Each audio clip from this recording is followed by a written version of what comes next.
Hi, it's Gordon, Fat Old Climber, and welcome to my Mounjaro Diaries. In the car today. For those of you that might be concerned, this is entirely safe. I'm not spending all my time looking at the camera, and there are a lot of cuts, lots of edits. I'm spending most of my time paying attention to the road, not driving as fast as it looks because the wide angle makes it look faster. That out the way. In this episode I want to talk about three things. I want to talk about my first experience travelling with my quick pen. I've been away for the weekend.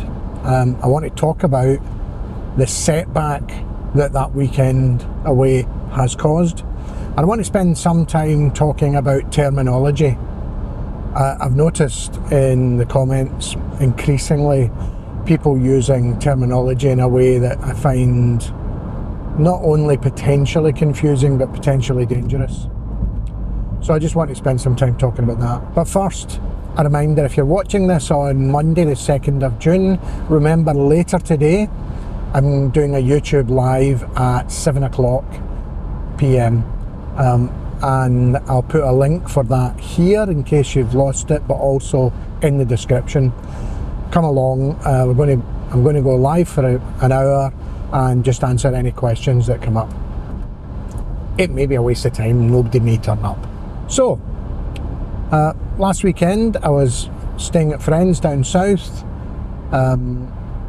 for 5 days, and during that 5 days was one of my injection days, so I was for the first time travelling with my quick pen.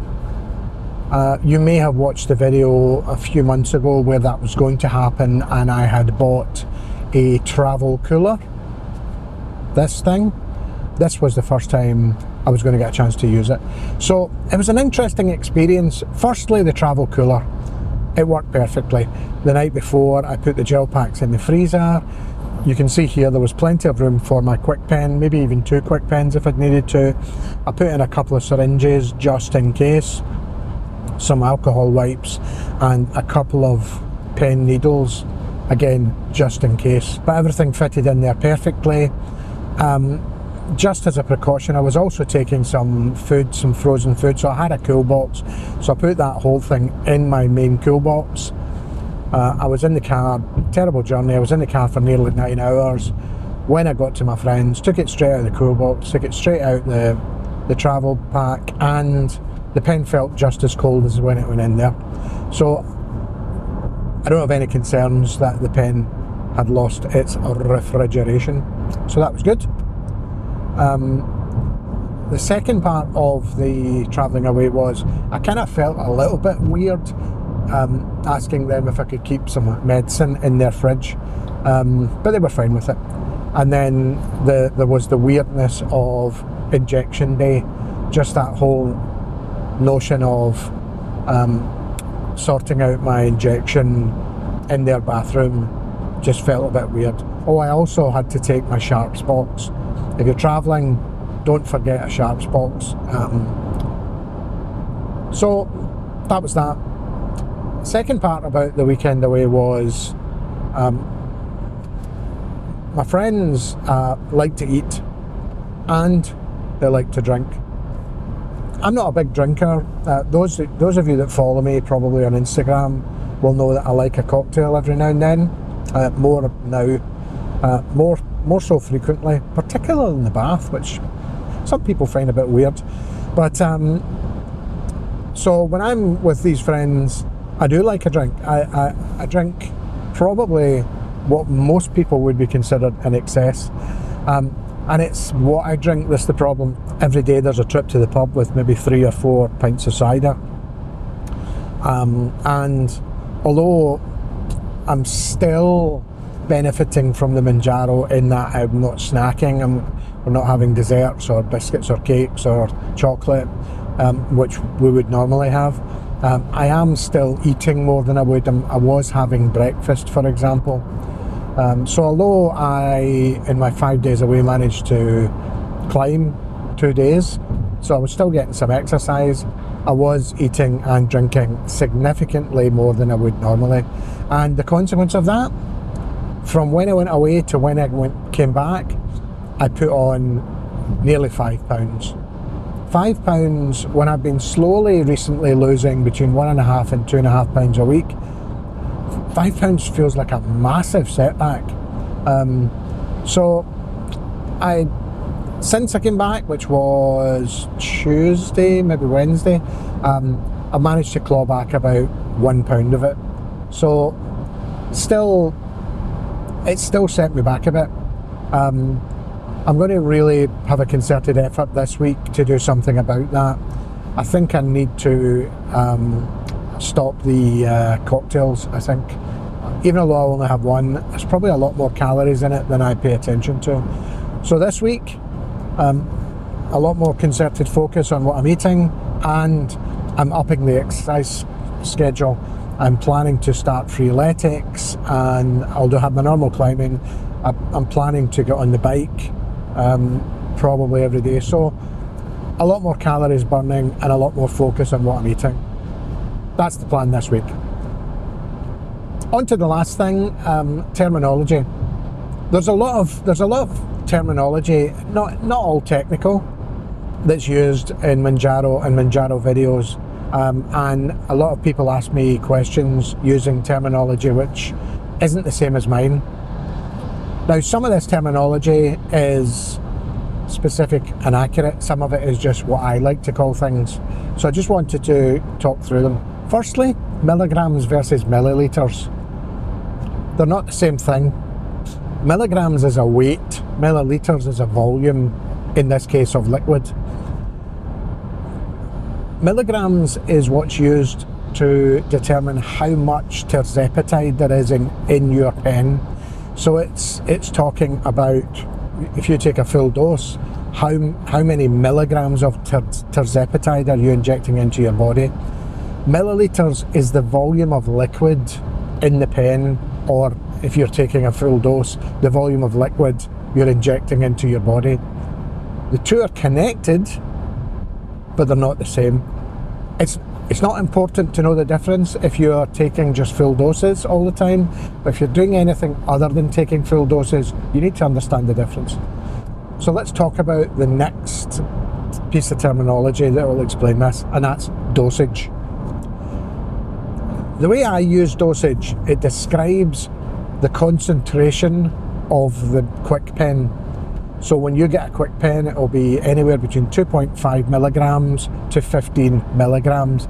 That's the concentration of terzepatide in that pen. So if you take an injection of 15 milligrams, you're injecting 15 milligrams into your body. Now, you're not injecting 15 milligrams of liquid, you're injecting 0.6 millilitres of liquid. So let's move on to dose. The dose is how much you're injecting into your body. Now, when you're talking about dose, you can use milligrams or millilitres as long as you understand the difference. A full dose of a 15 milligram pen is 15 milligrams of terzepatide, but the amount of liquid you're injecting in a full dose is 0.6 millilitres. If you look at the label on the pen, you'll see it says 4 times 0.6 millilitres to be injected, or 2.4 millilitres to be injected 4 times 0.6 millilitres. So a dose, a normal full dose, is, in terms of volume, 0.6 millilitres, always, regardless of the size of the pen, and the milligrams is dependent on the size of the pen. So if it's a 5 milligram pen, you're injecting 5 milligrams, a full dose is 5 milligrams. So that's a full dose. When you take less than a full dose, I call that short dosing. Not everyone calls it short dosing. I call it short dosing. And what that means is, for one of many reasons, as far as I'm concerned, most of which are to do with the economy and value for money, you may take less than a full dose. So, for example, I'm currently on 7.5 milligram doses from a 15 milligram pen. You may be on 2.5 from a 15 or 2.5 from a 10, or really any less than dose from the full dosage of your pen.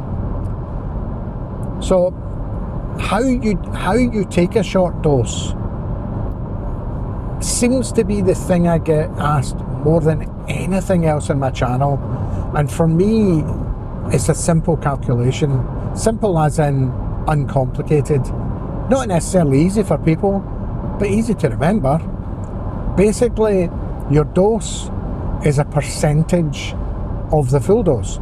So if I'm taking 7.5 milligrams from a 15 milligram pen, that's half, which is 50%. And the two ways you can calculate this is basically by working out a percent. If you don't know how to work out a percentage, you divide the smaller number by the bigger number and multiply by 100. So 2.5 milligrams from a 5 milligram pen, divide 2.5 by 5 and you get 0.5, multiply by 100, you get 50%. And that's true with any dose from any pen. Divide the smaller number by the bigger number, multiply by 100 if you want to get the percentage. And that's a short dose. Now, how you work out how to take a short dose depends on whether you're using the quick pen or the syringe. We'll talk about that in a minute. If you're using the quick pen, a full dose is when you load the pen, you'll hear clicks. A full dose is 60 clicks. So if you want to short dose, you short dose by the percentage of the dose. So in my case, 7.5 milligrams from a 15 milligram pen, 50% of 60 clicks. That's simple. 50% of 60 is 30. So if I want to take 7.5 milligrams, I count 30 clicks and inject as normal. Now, I did a handy dandy calculator on how to work out how many clicks for any particular dosage from any particular pen. If you want to see that video, I'll link it in the description, but here is the table that helps you work out how many clicks you need from any pen. Pause the video, take a screenshot if you don't want to work it out yourself. Okay, so that's short dosing. Short dosing, i.e. the amount that you're deliberately taking is less than the concentration of the pen. That's not the same as split dosing.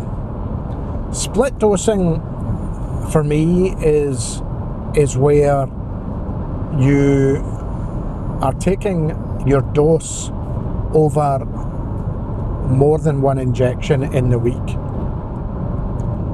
My experience of why people split dose is it's because the dose they're on, the dose they're taking, normally 2.5 milligrams at this stage, I have to say, causes side effects that are unacceptable. So you might be on 2.5, which is normally what people start with, and you find the side effects a problem. What you can do is split your 2.5 over the week. So you might take 1.75 on a Monday, 1.75 on a Thursday or Friday. That's split dosing. That's taking the dose or the dosage you want to take, but splitting it over the week. As I say, normally to reduce side effects. So we've got dosing, we've got short dosing, we've got split dosing. None of those are the same as microdosing. Microdosing is a term that people sometimes use to refer to split dosing. What microdosing actually is, when you look at it from a pharmaceutical point of view, from a technical point of view, microdosing is taking any dose that is less than the therapeutic dosage of the medicine. Every medicine has a therapeutic dosage. The therapeutic dosage for tirzepatide or Mounjaro happens to be 5 milligrams. 5 milligrams is the dose, the kind of average dose that people should be taking to get the therapeutic value from the drug. That's why when you start taking Mounjaro, the 2.5 is considered an introductory dosage. It's easing you into what is considered the therapeutic dose. All the dosages above that are ones that should only be taken if you want increased glycogen control or increased appetite suppressant. So microdosing is basically taking anything less than the 5 milligrams. Why do people microdose? Microdosing is, yes, you could be taking it because the 5 milligrams is too much, so it could be about side effects. But it's mainly, microdosing is used towards the end of your use of the drug, where you've lost enough weight and what you're trying to find is a maintenance dose or a dosage that you can stay on, but it's low enough that the effect of it is reduced a little or a lot. So I would consider from 7.5 milligrams, I would wean myself off. I would be looking to get down to 2.5, maybe even 1.75 milligrams a week. It's not micro as in tiny, which a lot of people think. Microdosing, the tiny amount, is when the term is used to describe taking drugs, particularly psychedelics. So people might microdose psychedelic drugs, and that's a practice that's used typically for creative purposes, I have to say. People will take a very, very small dosage of a psychedelic to increase their sharpness or their flexibility. Not something I do. So we have doses, we have short doses, we have split doses, we have microdosing. None of those are the same as changing your injection schedule, which is something I vlogged about recently. Your injection schedule is how frequently you take the drug. The manufacturer's guideline is 7 days, so you should take the dosage you're on in one injection every 7 days. That's how you should be taking the drug. It's certainly how you should be taking it when you start off. I did a video recently, link in the description, about how the half-life of tirzepatide is actually 5 days rather than 7 days. The manufacturers made the decision to make it 7 days for reasons I've looked into, but I don't really understand. But what that basically means is a lot of people, as their system gets used to the dosage they're on, a lot of people find that on day 5 or maybe 6 or definitely 7, the effects of the drug are beginning to wear off. There's less of it in their system, so the appetite suppressant begins to stop, or the hunger comes back, or the food noise comes back. Most people's way of dealing with that is to increase the dosage, and that's a totally appropriate way to do it. It's the way I did it when I went up from 2 to 5, when I went up to 5 to 7.5, even when I considered going up to 7.5 to 10. There is another way to handle it, however, and that's to reduce the frequency of taking the drug. So you could move down from 7 to 6 or even to 5, and that's what I've done. The drawbacks of it are you're injecting more frequently, so you're getting less value for money for your pen. The benefits of it are, if you look at how much of the drug is in your system at any one time, from the day you inject, it goes up and then it begins to creep down. And so the high is a certain amount and the low is a certain amount. If you're on 7.5 milligrams, the high is, I can't remember what it is, I'll put the number up here. The high is this, and by day 7 the low is this. Now if you increase your dose to 10 milligrams, those numbers go up, which is as you'd expect. So the high becomes this and the low becomes this. So what that means is by day 6 and 7, you've got more in your system, making it more effective. The way I've handled this, rather than going up to 10, is I inject more frequently. I inject every 5 days. Now what that does, it gives you about the equivalent high of the next injection up, but the low is actually higher. So although you're actually taking the same amount of the drug and the high isn't any higher, the low is higher. So 7.5 milligrams injected every 5 days is actually more effective when you look at the low. You don't have the same low as you would if you injected 10 milligrams every 7.5. So that's adjusting the schedule.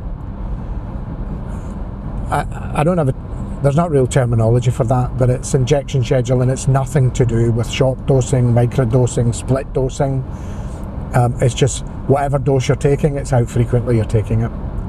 Going back to dose, each pen has 4 full doses according to the manufacturer, but most of you that are on the drug will know that by the time you've taken 4 doses, you can see there's easily another dose left. Some people think they've lost track and they've only taken 3 doses. That's what's called the 5th dose, or the golden dose. The manufacturer states quite clearly it's not for injecting. If you want to stick to the manufacturer's advice, you dispose of the pen. However, if you want to get the best value for money, you find a way of using this 5th dose or this golden dose. There's various ways of doing it.